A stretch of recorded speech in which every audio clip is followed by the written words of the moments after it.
بسم اللہ الرحمن الرحیم۔ السلام علیکم ورحمۃ اللہ وبرکاتہ۔ حضور اکرم صلی اللہ علیہ وسلم شب معراج میں بیت المقدس کی طرف جاتے ہوئے مصر کے قریب ایک مقام سے گزرے تو انہیں نہایت ہی اعلیٰ اور زبردست خوشبو آنے لگی۔ آپ صلی اللہ علیہ وسلم نے حضرت جبرائیل علیہ السلام سے پوچھا کہ خوشبو کیسی ہے؟ جواب ملا کہ فرعون کی بیٹی کی باندی مشاطہ اور اس کی اولاد کی قبر سے آ رہی ہے۔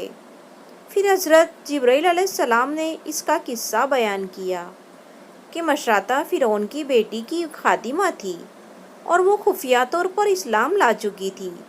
ایک دن فرعون کی لڑکی کو کنگھی کرتے ہوئے اس کے ہاتھ سے اتفاقاً کنگھی گر پڑی۔ وہ اٹھانے لگی تو اس کی زبان سے بے ساختہ بسم اللہ نکل گیا۔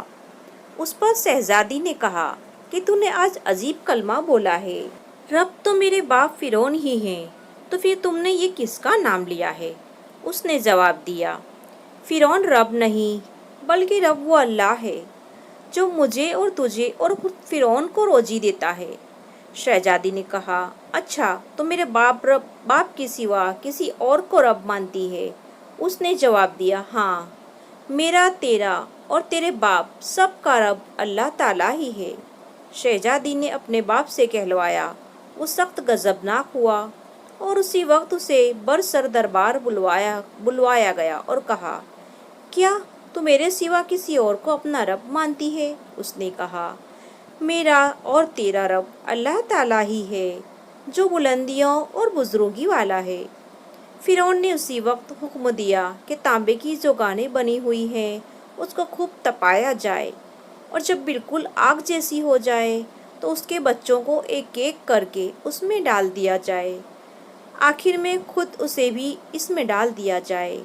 چنانچہ وہ گرم کی گئی۔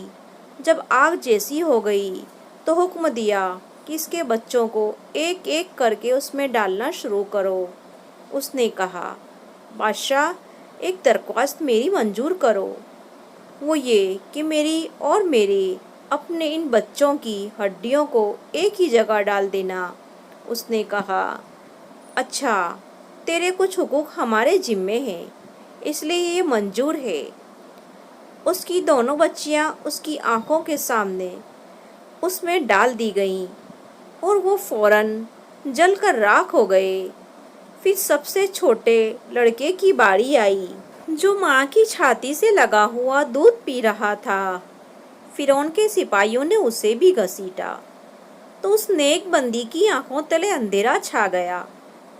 اللہ تعالیٰ نے اس بچے کو اسی وقت زبان دے دی اور اس نے بآواز بلند کہا، اماں جان، افسوس نہ کرو، اماں جان ذرا بھی پش و پش نہ ہو، حق پر جان دینا ہی سب سے بڑی نیکی ہے۔